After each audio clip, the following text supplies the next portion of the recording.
Halo, Assalamualaikum warahmatullahi wabarakatuh. Apa kabarnya pejuang skripsi, eh, pejuang penelitian yang sedang berjuang? Semoga keadaan sehat walafiat, tetap semangat dan berjuang sampai akhir ya. Jumpa lagi bersama saya Asnan Wai di channel kesayangan kita bersama Asnan Wai. Teman-teman, jadi kali ini kita akan sharing sedikit ya. Ya mungkin sedikit maksudnya mengulas apa yang sebenarnya sudah ada di video-video saya. Cuma mungkin bagi yang baru menemukan channel Asnan Wae mungkin ini perlu. Terutama untuk judulnya yang dimulai dengan efektivitas. Efektivitas tentu bisa dua ya, bisa secara kualitatif maupun secara kuantitatif. Cuma kali ini kita akan bahas secara kuantitatif. Ada 5 ya, ada 5 langkah teman-teman untuk judul skripsi yang efektivitas untuk menentukan sampai ke teknik analisis data yang tepat itu seperti apa. Ada 5 langkah. Oke, yang pertama apa itu? Teman-teman harus menentukan dulu jenis penelitian ya. Ya, metode penelitian ini kita fokus di bab 3. Jenis penelitian teman-teman bisa ambil kalau yakin betul ini pengaruh antara variabel X dan Y misalnya. Efektivitas X terhadap Y ditinjau dari Y, maka teman-teman ambil yang eksperimen. Ya, ambil yang eksperimen. Tetapi kalau teman-teman itu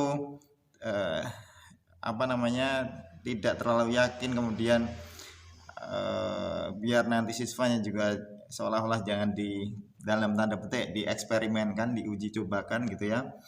Kasihan tuh, biasanya yang diuji cobakan kelinci ya. Maka teman-teman bisa pakai kuasi eksperimen ya, atau eksperimen semu ya. Videonya juga sudah banyak saya kupas di situ. Jadi tentukan dulu jenis penelitiannya ya. Teman-teman mau eksperimen berarti nanti perlu kelas kontrol and kelas eksperimen tentunya. Ada treatment di situ. Untuk kuasi pun sebenarnya juga kalau menentukan desainnya, misalnya pre-post gitu ya, pakai pre dan post, ada treatmentnya juga nggak masalah ya. Cuma karena biar nggak terlalu kentara gitu ya eksperimennya, jadi kuasi eksperimen atau pra eksperimen juga boleh. Oke ya, itu yang pertama. Tentukan dulu jenis penelitiannya, teman-teman mau eksperimen atau kuasi eksperimen atau pra eksperimen, monggo.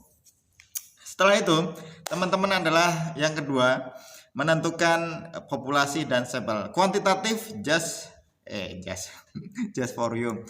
Kuantitatif itu populasi dan sampel, not subject object ya, tetapi populasi and sampel. Populasi tentu yang mewakili semua ya, tentukan misalnya di konteks di sekolah misalnya ya, karena kita di kependidikan.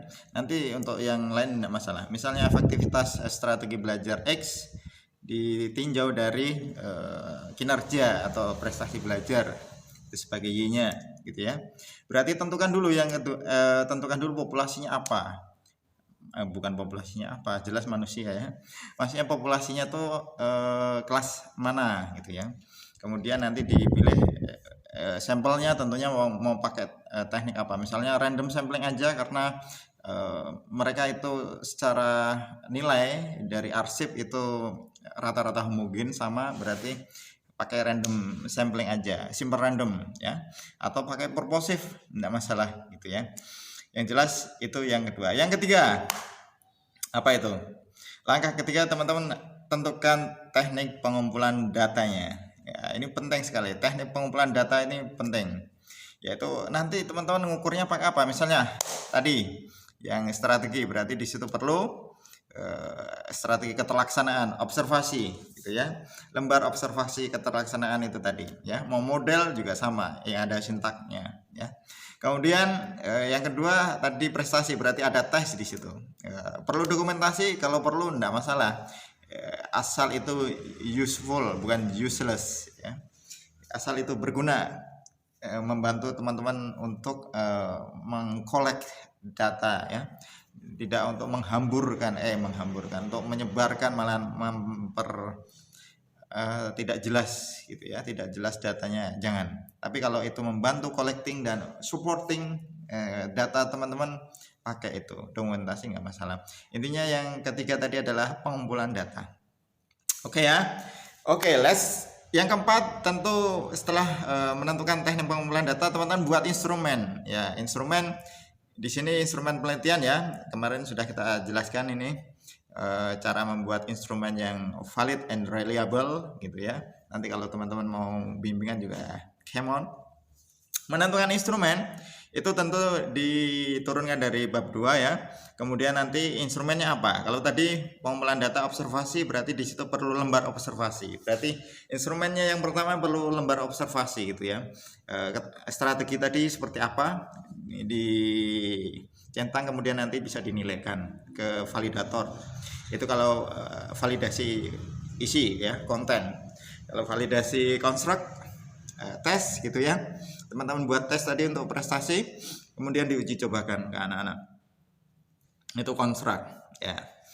Itu kalau sudah buat instrumen, maka yang langkah terakhir adalah teknik analisis data. Ini penting sekali, agak lama sedikit ya.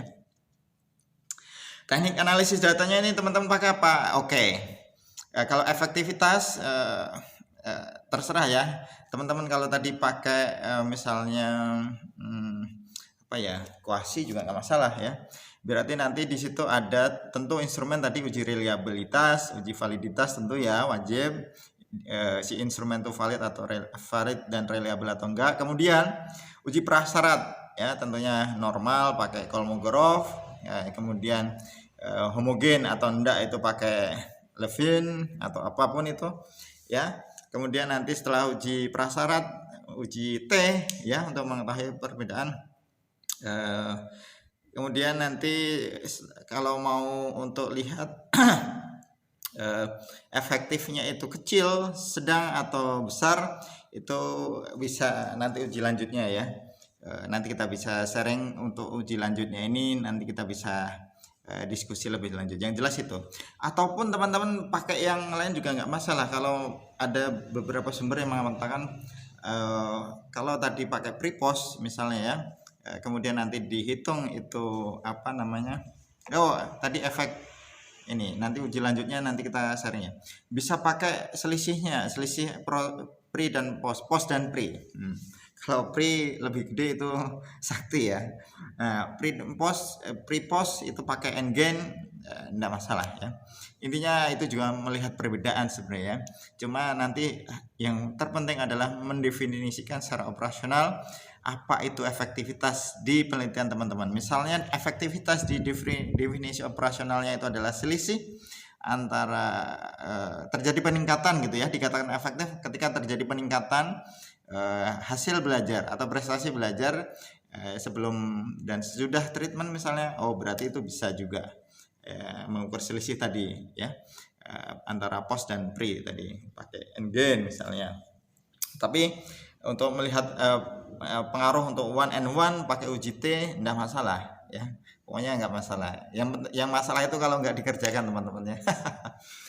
Gitu aja ya teman-teman, 5 langkah tadi semoga bermanfaat untuk teman-teman yang judulnya efektivitas dari sudut pandang kuantitatif. Tetap semangat, tetap optimis dan selesaikan sampai akhir. Jaga kesehatan, bahagia selalu. Assalamualaikum warahmatullahi wabarakatuh.